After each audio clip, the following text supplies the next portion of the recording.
এই ভিডিওতে রেশিও আর প্রপোর্শনের basic concept নিয়ে আলোচনা করব। চলো শুরু করা যাক। ধরো তোমাকে বলেছে 200 টাকা আর 300 টাকা, এদের দুজনকে রেশিও করো। সেক্ষেত্রে তুমি রেশিও করলে পাবে 2:3। কিন্তু যদি তোমাকে বলে দেয় এখানে তাদের টাকার অনুপাতের রেশিও 2:3, তুমি কিন্তু ডাইরেক্ট এটাতে কনভার্ট করতে পারবে না। বেসিক্যালি এখানে তোমাকে একটা ভ্যারিয়েবল ধরে নিতে হবে। প্রথমে ধরে নিতে হবে এটা হচ্ছে 2x আর এটা 3x। সেক্ষেত্রে এখানে এক্সের ওপর ডিপেন্ড করবে এটা কত হবে। যদি এক্স সমান 1 হয় সেক্ষেত্রে এটা হয়ে যাবে তোমার 2 আর 3। যদি এক্সের মানটা এখানে 2 হয় সেক্ষেত্রে এটা হয়ে যাবে 4 আর এটা হয়ে যাবে 6। যদি এখানে এক্সের মান 3 হয় সেক্ষেত্রে এটা হয়ে যাবে তোমার 6 আর এটা হয়ে যাবে 9। এই রকমই যদি তুমি এক্সের মানটা 100 ফেলতে পারো তাহলে এখানে তোমার হয়ে যাবে 200 আর এখানে হয়ে যাবে তোমার 300। বুঝতে পারছো? এখানে এক্সের ওপর ডিপেন্ড করবে। যদি তোমাকে কোনো টাকা দেওয়া থাকে তুমি সেটাকে রেশিওতে কনভার্ট করতে পারবে, কিন্তু রেশিও দেওয়া থাকলে তুমি সেটাকে টাকাতে ডাইরেক্ট কনভার্ট করতে পারবে না। সেক্ষেত্রে তোমার অন্য রেশিও অন্য টাকা চলে আসতে পারে। যেমন এটা চলে আসতে পারে তোমার বেসিক্যালি 4:6। তুমি কীভাবে বুঝবে এই রেশিও থেকে তুমি যদি কনভার্ট করো? সেক্ষেত্রে সেটা বোঝা সম্ভব নয়। তোমাকে যদি রেশিওতে কনভার্ট করতে হয় যেন দেখতে হবে সবকটা সেম ইউনিটে আছে। যেমন ধরো তোমাকে বলেছে কোথাও 200 কেজি কোনো কিছু একটা জিনিস আছে, 200 কেজি। আর এক জায়গায় আছে বললো তোমাকে ধরো 3000 গ্রাম। সেক্ষেত্রে তুমি এটাকে কিন্তু রেশিও করতে পারবে না, তোমাকে সেম ইউনিটে আনতে হবে। তোমাকে সেম ইউনিটে আনার জন্য কী করতে হবে, এপারে 200 কেজি যেমন আছে তেমন থাকলো, আর ওপারে বেসিক্যালি 3000 গ্রামকে আমি লিখতে হবে, বেসিক্যালি লিখে নেবো 3 কেজি। তাহলে এখানে রেশিও হয়ে যাচ্ছে কত, 200:3। তাহলে এইটা হচ্ছে তাদের অরিজিনাল রেশিও। কিন্তু আমি এটাকে ডাইরেক্ট রেশিও করতে পারবো না। এটাকে আমি ডাইরেক্ট এখানে যদি কেটে দিই, 2 দিয়ে কাটলে 15×30, সেক্ষেত্রে এখানে 1:15 আমি করতে পারবো না। বেসিক্যালি আমাকে কী করতে হবে, এখানে সেম ইউনিটে আনতে হবে। সেম ইউনিটে আনার পরে সেটাকে আমাকে ট্রান্সফার করতে হবে। ধরো তোমাকে বলেছে এ আর বি, এদের দুজনের রেশিও 2:3। যদি তুমি প্রত্যেকের সাথে 4 করে গুণ করো, যেমন এখানে তুমি গুণ করছো 2×4, এখানে তুমি গুণ করছো 3×4, সেক্ষেত্রে এখানে কি রেশিওর কোনো পরিবর্তন হবে? সেক্ষেত্রে কোনো রেশিওর পরিবর্তন হবে না। এখানে 2:3 যেমন আছে তেমনই থেকে যাবে। আচ্ছা, এটা ভাগের ক্ষেত্রে কি হয়? যদি আমি এ আর বি এর রেশিও করি, ধরো 2:3 আছে, সেক্ষেত্রে আমি 2 জায়গায় 4 দিয়ে ভাগ করছি। এখানে 2/4 হয়ে যাচ্ছে, এখানে 3/4 হয়ে যাচ্ছে। এখানেও যদি আমি রেশিও করি সেক্ষেত্রে এখানে 2:3 চলে আসছে। বেসিক্যালি বুঝতে পারছো এখানে ভাগের ক্ষেত্রেও কোনো চেঞ্জ হচ্ছে না। বেসিক্যালি গুণের ক্ষেত্রে আর ভাগের ক্ষেত্রে কোনো চেঞ্জ হয় না, কিন্তু যোগ আর বিয়োগের ক্ষেত্রে চেঞ্জ হয়ে যায়। ধরো তোমাকে দিয়েছে এ আর বি এর রেশিও 2:3। সেক্ষেত্রে যদি তোমাকে এটা ভেরিয়েবলে কনভার্ট করতে হয় তাহলে কী করবে তুমি, 2x আর এখানে 3x। তার মানে যদি তোমাকে যোগ করতে বলে তোমাকে কী করতে হবে, এর ওপরে যোগ করতে হবে। কিন্তু তুমি ডাইরেক্ট এখান থেকে 2 এর সাথে 4 যোগ করতে পারবে না, কারণ এটা ভেরিয়েবল আছে। সেক্ষেত্রে এটা হয়ে যাবে 2x + 4 আর এখানে 3x + 4। সেক্ষেত্রে এটা তোমার আসছে না, রেশিও চেঞ্জ হয়ে যাবে। এটা বিয়োগের ক্ষেত্রেও সেম জিনিস। ধরো তোমাকে বলেছে এ আর বি এর রেশিও 2:3, সেক্ষেত্রে তোমাকে ভ্যারিয়েবল ধরে নিতে হবে, এটা হয়ে যাচ্ছে 2x, এটা হয়ে যাবে 3x। সেক্ষেত্রে ওই একই জিনিস 2x - 4 আর এখানে 3x - 4। বেসিক্যালি এখানে তোমাকে এই দুটোকে রেশিও করতে হবে। এখানে তোমার তোমার চেঞ্জ হয়ে যাবে। বেসিক্যালি এখানে গুণ আর ভাগের ক্ষেত্রে কোনো চেঞ্জ হয় না, যোগ আর বিয়োগের ক্ষেত্রে চেঞ্জ হয়ে যায়। রেশিওতে কী ধরনের প্রশ্ন আছে সেটা বোঝার চেষ্টা করো। তোমাকে বলে দেবে তোমার কাছে 20 টাকা আছে, এটাকে এ আর বি এর মধ্যে 2:3 অনুপাতে ভাগ করো। সেক্ষেত্রে তুমি কী করবে, এখানে বেসিক্যালি 2 আর 3 যোগ করে নেবে, কত হয়েছে 5। 5-এর ভ্যালু এখানে 20 বলে দিয়েছে। যদি তোমাকে এর মান জিজ্ঞাসা করে সেক্ষেত্রে তুমি কী করবে, এখানে 2 দিয়ে গুণ করে দেবে। এর মান জিজ্ঞাসা করলে তুমি 2 দিয়ে গুণ করে দেবে। যদি তোমাকে বি এর মান জিজ্ঞাসা করে সেক্ষেত্রে তুমি কী করবে, ওই একই জিনিস, 20টা বেসিক্যালি হচ্ছে 5-এর ভ্যালু, তুমি বেসিক্যালি এখানে বি এর জন্য 3 দিয়ে গুণ করে দেবে। সেক্ষেত্রে এটাকে সলভ করলে কত আসছে দেখো, এখানে যদি 5 দিয়ে কাটি, 5×4 = 20, সেক্ষেত্রে 4×2 = 8। এখানেও সেম জিনিস, তাহলে কী হচ্ছে 4×3 = 12। বুঝতে পারছো? এটা গেল 1 নম্বর। দ্বিতীয় কী ধরনের আসতে পারে, 3টে রেশিও দিয়ে দিতে পারে। ধরো তোমাকে বলে দিয়েছে এ বি সি, এদের রেশিও হয়ে যাচ্ছে তোমার 1:2:5। ঠিক আছে, এটা হচ্ছে এদের রেশিও। তোমাকে বলে দিল টোটাল এদের মধ্যে 40 টাকাকে ভাগ করো, 40 টাকাকে এদের মধ্যে ভাগ করো। সেক্ষেত্রে তুমি কি করবে, বেসিক্যালি সব কটাকে যোগ করে নেবে। কত হচ্ছে 8, 8-এর ভ্যালু এখানে কত বলে যায় 40। তুমি যদি এখানে 1 দিয়ে গুণ করো সেক্ষেত্রে এটা হয়ে যাচ্ছে এ এর মান। যদি এই রকমই 40/8 আছে, তুমি যদি এটাকে 2 দিয়ে গুণ করো সেক্ষেত্রে এটা হচ্ছে বি এর মান। যদি তুমি সি এর মান বার করতে যাও সেক্ষেত্রে ওই একই জিনিস 40/8 করে নেবে, আর এখানে এই 5-এর মানটা তুমি বার করে নেবে, সেক্ষেত্রে এটা হচ্ছে সি এর মান।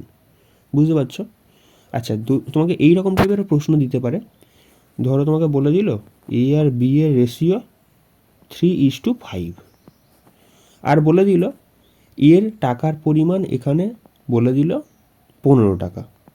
তাহলে তুমি বি এর টাকার পরিমাণটা বার করো। তাহলে তুমি এখান থেকে কি করবে, বেসিক্যালি এর টাকা যেহেতু বলে দিয়েছে, তার মানে এখানে এই 3-এর ভ্যালুটাই কত বলেছে 15, 3-এর ভ্যালু এখানে কত বলেছে 15।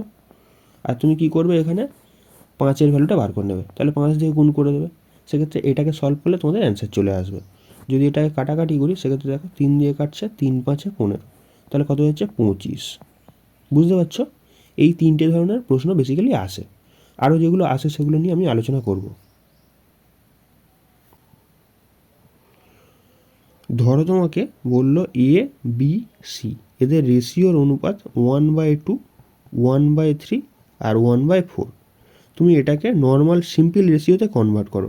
কি করবে তখন তুমি, বেসিক্যালি এই তলার 3টে তুমি লসাগু করে নেবে। তাহলে লসাগু কত হয়ে যাচ্ছে এখানে 12। তো এবার 12 দিয়ে সব জায়গায় গুণ করবে। এবারে 12 দিয়ে 1/2 এর সাথে গুণ করলে প্রথমে এটা রেশিও হয়ে যাচ্ছে। তারপর এখানে 12 দিয়ে 1/3 এর সাথে গুণ করবে। তারপর এখানে 12 দিয়ে এখানে 1/4 এর সাথে গুণ করবে। তাহলে এখানে 6 দুগুণে 12, 3×4 = 12, আর এখানে 3×4 = 12। সেক্ষেত্রে এইটা হয়ে যাচ্ছে তাদের অনুপাতের রেশিও। ধরো তোমাকে বলেছে এ আর বি এর রেশিও 2:3, বলেছে B/C এর রেশিও 3:4। সেক্ষেত্রে তুমি এটাকে এ বি সি এদের 3জনের রেশিও বার করো। এ বি সি এদের 3জনের রেশিও বার করো। তোমার কাজ কী হবে, প্রথমে এই বিটাকে সমান করা। বিটাকে সমান করার জন্য ওপরে যত গুণ করতে হবে সেটাকে গুণ করতে হবে, আর নিচে যত গুণ করতে হবে সেটাকে গুণ করতে হবে। এখানে দেখো 3 আছে, সেক্ষেত্রে এখানে কোনো কিছু গুণ করার দরকারই নেই। তাহলে এবিসি রেশিও কী হয়ে যাচ্ছে 2:3:4। এটা হচ্ছে এবিসি রেশিও। ধরো তোমাকে বলেছে 2A = 3B। সেক্ষেত্রে এখানে জিনিসটা জাস্ট ঘুরে যায়, মানে এর মান এখানে 3 হয় আর বি এর মানটা এখানে 2 হয়। বেসিক্যালি যদি আমি এটাকে রেশিও করি সেক্ষেত্রে A/B করলে সেক্ষেত্রে কী চলে আসছে দেখো, A/B তোমার চলে আসছে 3/2। তুমি এটাকে এরকমভাবে নিয়ে আসতে পারো, তলায় নিয়ে আসতে পারো। তার মানে এখানে A/3 হয়ে যাচ্ছে, B/2 হয়ে যাচ্ছে। মানে এখানে তোমার এর মানটা 3 দাঁড়াচ্ছে, বির মানটা 2 দাঁড়াচ্ছে। এর মানটা এখানে 3, বির মানটা 2। তুমি যেভাবে খুশি সেটাকে মনে রাখতে পারো। বেসিক্যালি এইভাবে রেখাটাকে আমাদের প্রেফার করা হয়। মানে বেসিক্যালি যদি তোমাকে বলে A/2 = B/3 = C/5, সেক্ষেত্রে তোমার কী ধরে নেবে, তুমি ধরে নেবে বেসিক্যালি এর মানটা এখানে 2, বির মানটা এখানে 3 আর সির মানটা এখানে 5। তুমি এটাকে ধরে নেবে। বেসিক্যালি এইটাকে বেশিভাবে লেখা প্রেফার করা হয় এটাকে। ধরো তোমাকে বলেছে 2A = 3B = 5C। এখান থেকে তুমি এবিসি এর রেশিও বার করো। কীভাবে করবে, প্রথমে এই দুটো থেকে এ আর বি এর রেশিও বার করে নিতে পারবে। তোমাকে এ আর বি এর রেশিও বার করে নিতে হবে এখান থেকে। তাহলে কী হচ্ছে, এর মানটা এখান থেকে 3, বির মানটা এখানে 2। বুঝতে পারছো? সেক্ষেত্রে এদের রেশিওটা কী হচ্ছে 3:2। এখান থেকে তুমি বি আর সি এর রেশিও বার করে নিতে পারবে। তাহলে কী হয়ে যাচ্ছে, এখানে বির মানটা এখানে 5, সির মানটা এখানে 3। এটা হচ্ছে এদের রেশিও। তাহলে এখান থেকে এবিসি এর যদি রেশিও করি এবিসি, সেক্ষেত্রে কী হয়ে যাচ্ছে বোঝার চেষ্টা করো। এটা করার 1 নম্বর প্রসেস কি, এই লাস্টের গুণটা ওপরের দুটোর সাথে আর লাস্টের গুণটা লাস্টের সাথে। তাহলে এখানে 3×5 = 15, তারপর 5×2 = 10, আর এখানে 3 দুগুণে 6, এটা হচ্ছে এদের রেশিও। এটা গেল 1 নম্বর প্রসেস। দ্বিতীয় প্রসেস ভালো করে দেখো, এখানে তুমি এ বি সি তিনটে বসিয়ে নেবে। তাহলে এখানে এ আর বি এর রেশিও কত বেরিয়েছে? 3:2। তারপর এখানে বি আর সি এর রেশিও কত বেরিয়েছে? 5:3। তুমি কি করবে, এখানে যেহেতু 2 আছে এর পরে 2 বসিয়ে দেবে, এখানে যেহেতু 5 আছে এর আগে 5 বসিয়ে দেবে, তারপর এখানে গুণ করে এটাকে রেশিও হয়ে যাবে গুণ করলে। তাহলে 3 5 15, 5 দুগুণে 10, 3 দুগুণে 6, এটা হচ্ছে এদের রেশিও। এটা গেল দ্বিতীয় প্রসেস। 3 নম্বর প্রসেস কি আছে ভালো করে বোঝার চেষ্টা করো। তোমাকে এদের 3 জনের লসাগু নিতে হবে, এদের 3 জনের লসাগু নিতে হবে। তাহলে এখানে লসাগু কত হয়ে যাচ্ছে? 3 5 15, 15 দুগুণে 30, 30 এখানে লসাগু হয়ে যাচ্ছে। তাহলে এখানে basically 2a divide by 30 is equal to 3b divide by 30 is equal to 5c divide by 30। সেক্ষেত্রে এখানে যদি আমি কাটাকাটি করি তাহলে কী দাঁড়াচ্ছে? এ বাই 15। আচ্ছা, বি বাই কী দাঁড়াচ্ছে? বি বাই দাঁড়াচ্ছে 10, আর সি বাই দাঁড়াচ্ছে এখানে 6।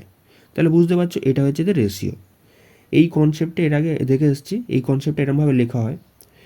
আচ্ছা, বেসিক্যালি তুমি এটা করার 4 নম্বর প্রসেস কী করতে পারো, এটা সবথেকে ভালো প্রসেস করতে পারো। বেসিক্যালি যেটা তুমি বার করবে না সেটাকে নেবে না, অন্য দুটোর গুণ করবে।